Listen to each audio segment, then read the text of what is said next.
Okay, chapter 3 focuses on writing within the disciplines. And there are some major benefits that can be given to each student whenever they write. The first one is informational. Writing increases the information that the brain can take in. So it enhances the brain's intake. It also provides better processing of that information. It also helps us retain what we've learned by if we write that down. And it also helps us receive more our information clearer. So writing can be a great source of help whenever it comes to receiving, retaining, and understanding information. Writing also increases our understanding of the information we've received. It allows us to understand complex materials. It also helps us when we're dealing with unfamiliar concepts. And it really comes in handy whenever you're dealing with subject-specific vocabulary words. Writing can really make a difference whenever you are in material that you find difficult. Writing is also very beneficial to brain cognition. It improves your focus. It boosts your long-term memory. It helps you find patterns. It also is a great way to provide reflection, and it can be a source of conceptual development. And if your writing is done correctly and it's well guided, it may also stimulate the highest cognitive development parts of your brain. Chapter 3 went on to talk about some shifts teachers can make in teaching content literacy within their discipline through writing. The first one was to maintain a rich and broad curriculum. We all know that the more exciting it is, the more engaged your students are. The second was to actually avoid the formulative approach to teaching writing, not to necessarily go in and make sure that you grade them based on their writing technique. Is this capitalized? Is the punctuation right? Did they miss a comma? That has to come in eventually, but whenever you're first starting in content area writing, those are things that you can kind of put on the back burner. Second was teaching them to argue well.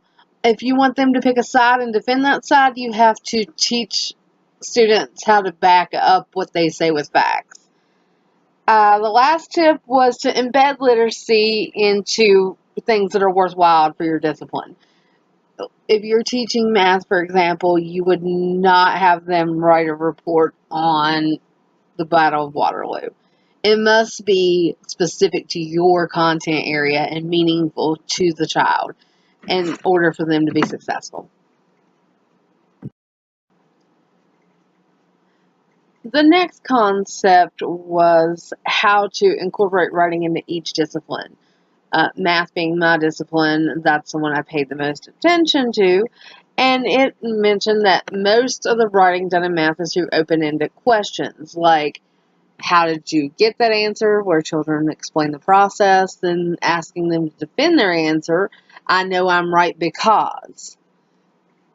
Those are the types of writing experiences most often used in mathematics. But they also had a wonderful pre-writing experiment, little graphic organizer that I thought was good. And it let kids go through and it asked them questions, and it asked kids to go through and pick out things in a problem, and then they could write responses to that, like, what did you notice? What makes sense? How are the concepts related? What else do you need to find out? What vocabulary is important? And what is confusing? I love that they added that in because sometimes things that are confusing to children shouldn't be. And sometimes things that they think are clear are indeed confusing. So I love that that's part of the concept. So it gives them a little graphic organization and incorporates some writing into the math day. I think that's a great way to make sure that you incorporate that portion of literacy into the math content area. The third method is called the talkback, and that gives students an opportunity to do something they're great at, which is talk. How this works is that they read a passage and then you ask them to pick a part of the passage where they disagree with the author. So then they have the opportunity to argue with the author, but they have to back up their argument of why they disagree.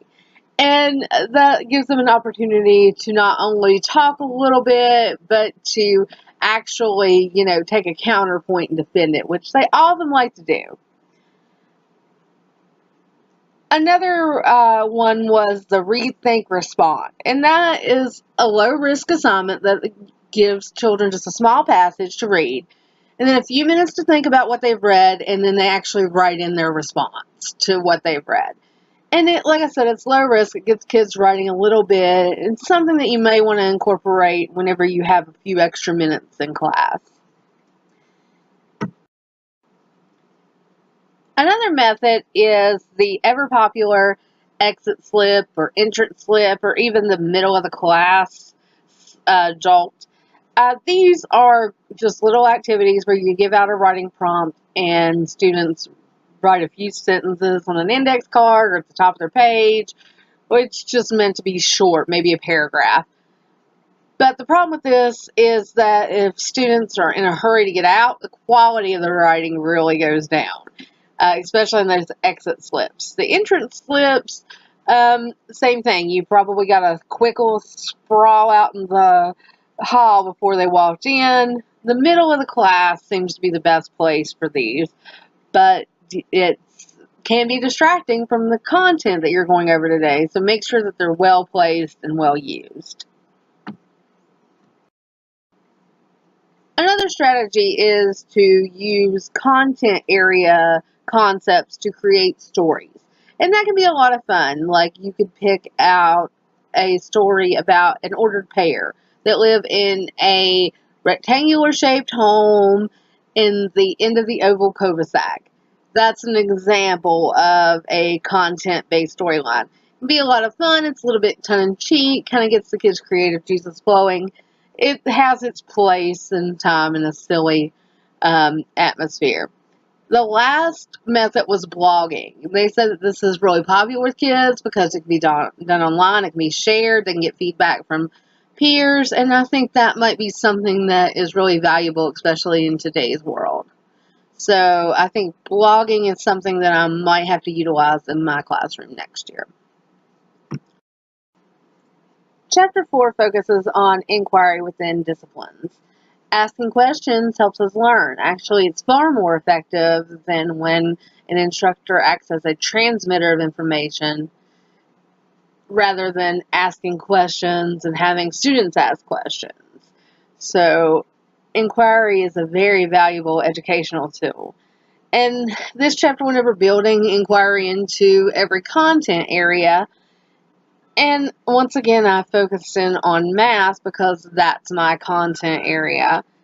So the math content, it said that the best way to focus in on that is to question and investigate patterns.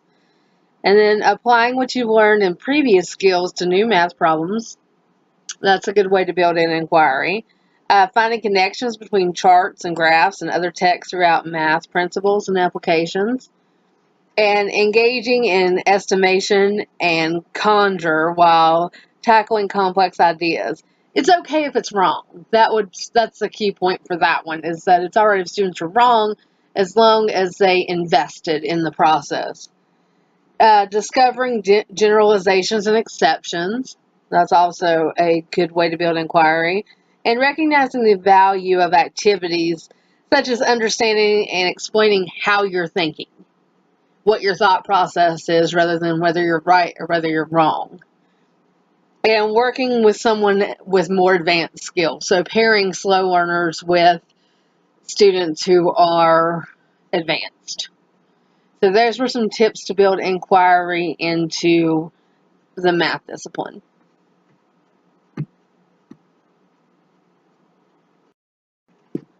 The next method is called playing the Philadelphia lawyer. And that's basically where you teach children to ask really great questions. Like, why does the earth spin clockwise instead of counterclockwise? Why doesn't the bag on the oxygen mask on an airplane inflate if there's oxygen flowing through it? Those kind of things. Just teaching children to be really good question askers. And that works because you have to understand the content if you're going to question it. And that is a method that builds inquiry into your class in a really fun way.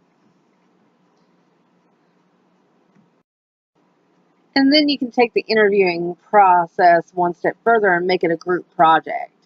And you can divide that up many different ways depending upon the topic. But that way each student has a role where they become the inquirer. Everyone gets a chance to be an interviewer. It's just a great interactive way to facilitate learning.